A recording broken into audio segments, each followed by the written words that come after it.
Happy Thursday, everyone. Today, we're going to be going over the recent head coaching hires. I'm just going to give you guys my opinion and my grades on each coach that was recently hired, and we'll just kind of take a deep dive into that.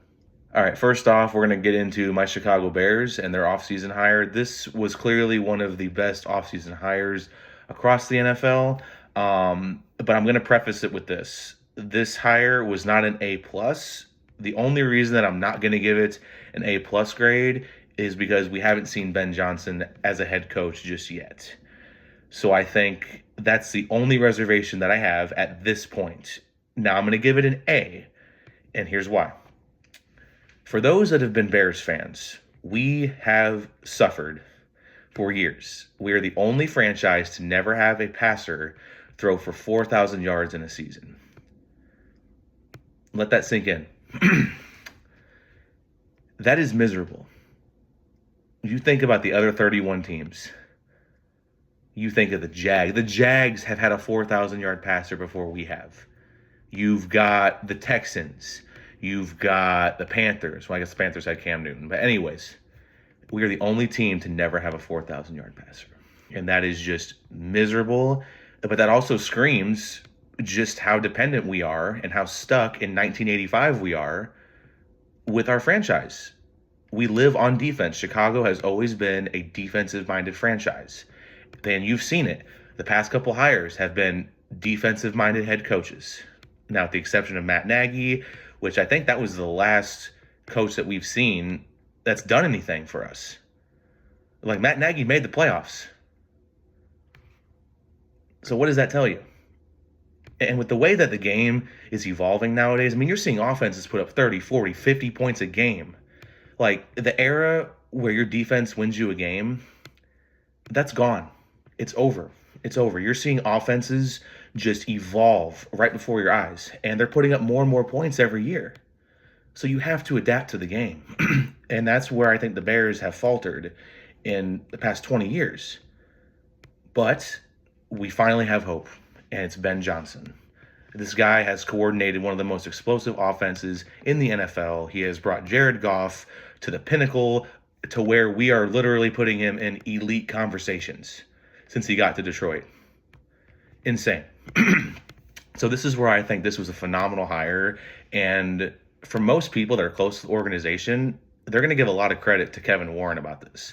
Because there's been reports coming out that Kevin Warren was one of the biggest influences to getting the McCaskies to roll out the checkbook, this perennially cheap organization, to roll out the checkbook and go get one of the top young free agency coaching hires. We don't see that very often from the Bears.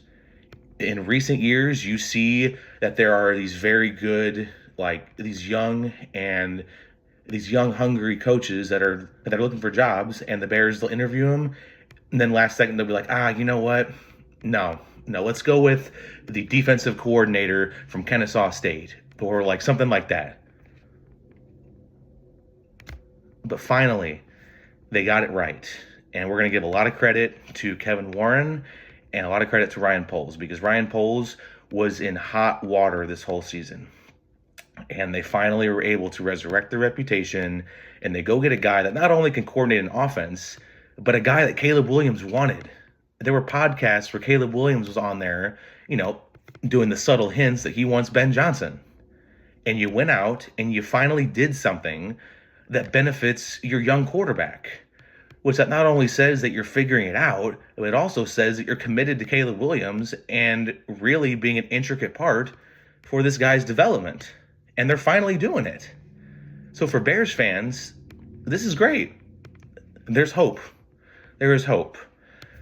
Because now you got a guy that not only will help your quarterback, but a guy that your quarterback wanted. It's a great pairing. It's a phenomenal pairing. So I'm going to give this an A, and, we'll see if this is an A+ or if it remains as an A. But I think that we will see a huge second year from Caleb Williams, and Ben Johnson will be the head coach here for years to come. So for now, we're going to give that an A higher.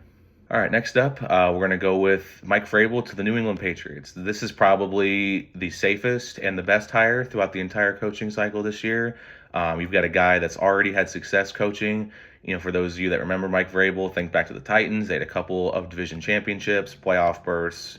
They were very efficient when he was the head coach there. Plus you got a guy that played for the Patriots. So, he's familiar with the organization, the expectations, and Mike Vrabel seems like he's a culture builder. Like much like Belichick, maybe not to the same degree, but I think that Mike Vrabel, that's a guy that's going to come in and he's going to lay out the expectations for these players and these young players especially. The Patriots, they have a lot of young talent coming in. You got Drake May, and then you've got some young receivers, Kayshon Boutte, things like that. So this is a guy that I think will come in, be a great mentor to Drake May, will hire some decent coordinators and get a good staff around these young guys. And I think, this was a safe hire. You get a guy that's already had proven head coaching experience, and he's been relatively successful. So I think you got a good guy. We're going to give that one an A+, honestly. And now we'll see how that one plays out. We'll see if his success can translate over to the Patriots. But for right now, we'll give it an A+. That was a great hire by the Patriots. All right, next up, we have Aaron Glenn to the Jets. And for those that remember, Aaron Glenn, formerly the Lions defensive coordinator, he was one of now two of Detroit's coordinators that are now head coaches going into 2025. You have Ben Johnson, the Lions OC, going to Chicago, and now you have Aaron Glenn, the Lions defensive coordinator, going to the Jets. So to be honest, I'm really not sure about this one. This goes either way. And from what I've read, the guy looks like he's a culture builder. He's played for the Jets. He's been around the NFL for years. He's an older-minded guy. And I really do think that if young guys will buy into what he's trying to do, and then you've got a good situation. But ultimately, the biggest thing holding him back is his own organization's dysfunction. But the Jets have been a dumpster fire. Dumpster fire. For those people that don't even watch the NFL, you know that this franchise sucks. And that's coming from a Bears fan, okay? And that the Jets suck, okay? Like the Jets, they might as well be the AFC Chicago Bears. Like, they are garbage. Your owner's an idiot. You can't keep a head coach because you fire him after a year. Like, you can't get it right. And so I think that going forward, that is the X factor. And you've got a, 41, 42-year-old diva quarterback in Aaron Rodgers who will BMC, bitch, moan, and complain about whatever he wants, that he has to have the team built around him, he has to have it his way, yada, yada, yada. So that's also one of the biggest things that's going to hold you back. But I do think that with what I've seen about Aaron Glenn, this dude is not afraid to get up in your face. He will tell you how it is, and he will do things his way. So I think, that alone should be a huge plus for the Jets, that they have a guy that can come in, can build a strong culture, can get these guys to play to an expectation and to a standard, rather, that will yield success. But again, the biggest thing that's holding them back is their own dysfunction. So, but I do think that if the Jets let him do his thing, they let him bring in people that he knows will be good coordinators, good assistants, then they might have success. But you have to get past that dysfunction. So right now, we'll give it a C. We'll give it just a flat C for right now. But this is one of those that you'll just have to see how it plays out. There's really no telling what the future holds because, they haven't had much success in recent coaches. So we'll just give this one a C and we'll see how it plays out. By far, one of the craziest things we've seen in recent memory with coaching hires was Liam Cohen going to Jacksonville. The timetable for these events just was bang, bang, bang. Like, it happened so quick.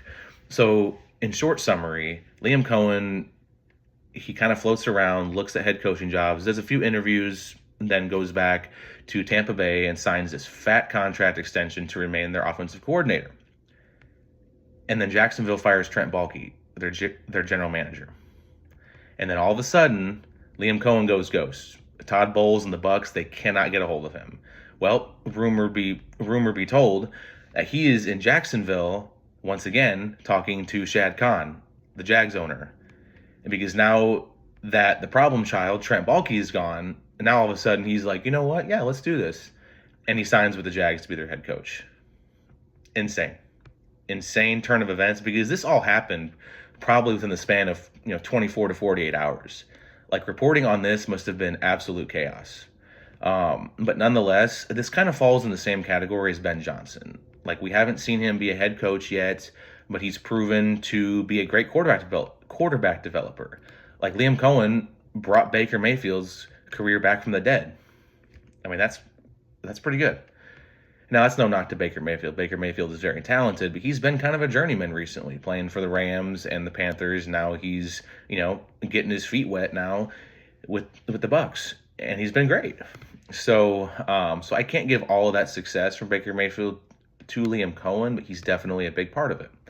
But nonetheless, you're getting a guy that I think can really help Trevor Lawrence, because someone needs to help Trevor Lawrence. He's had so much instability with that organization since he got there. Coaching carousels, coordinators leaving, firings, etc. So you finally have a guy that I think can help Trevor Lawrence get some stability and get his career to a point where it's not just crazy all over the place. This is a decent hire. So I'm going to give this a B, and we'll just kind of have to watch how this one plays out. There's really no telling at this point what this is going to look like. So this is going to be one of those hires that you just have to wait and see week one. This is going to be one of those eye tests. So right now we're going to give Liam Cohen to Jacksonville. We're going to give that a B. The Dallas Cowboys. This one doesn't even deserve an F. Like, for those of you that can remember, think back to when you tanked an assignment so bad that your paper said, "See me after class," or like you're losing your recess. You have to do corrections. This is not even an F grade. This is like an F minus, see me after class. Like, what are you doing, Brian Schottenheimer?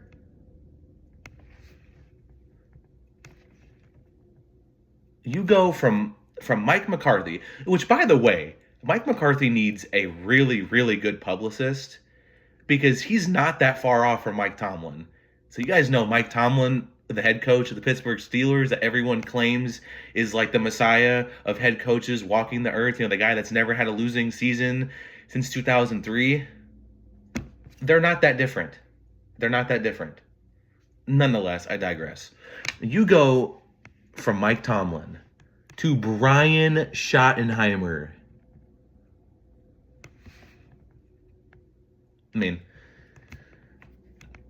Let's be fair. It's Jerry Jones. And for Cowboys fans, I am grieving with you, because I thought that my organization sucked. Dude, you are run by like the devil. Like, your organization is forever in purgatory.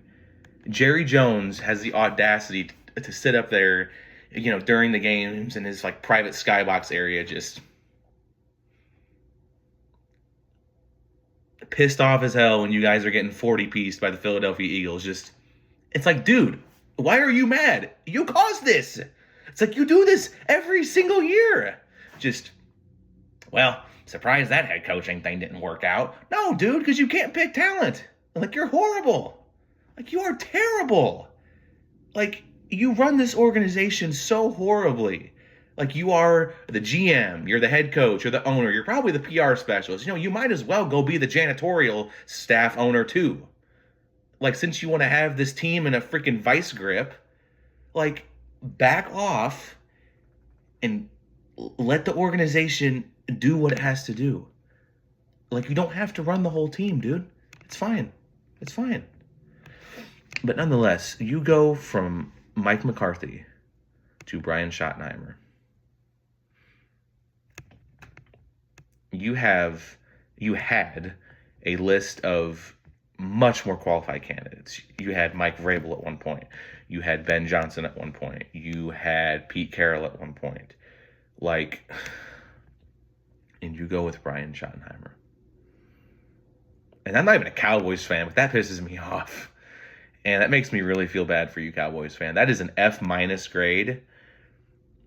You're going to have to see me after class. Like, Cowboys fans, you just lost your recess for the week. Corrections. F- grade. The Raiders. Pete Carroll to the Raiders. I'm not going to hate on this one, but that's an A. That is an A higher. Not an A-, not an A+. That's an A. And here's why. First of all, your division is stacked with coaches that know how to win. You have Andy Reid, Jim Harbaugh, and Sean Payton. And now you bring in a coach with winning pedigree. Pete Carroll has won everywhere he's been. USC and Seattle. He's a proven Super Bowl winning head coach. He had that outstanding defense in Seattle. One of the best defenses that we've ever seen.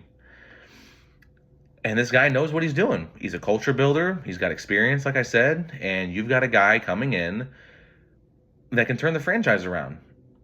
He's a proven system, and you're going to go get a quarterback in this year's draft. I'm not sure which one, but you're probably going to take a quarterback this year. And you've got a guy that knows how to develop quarterbacks.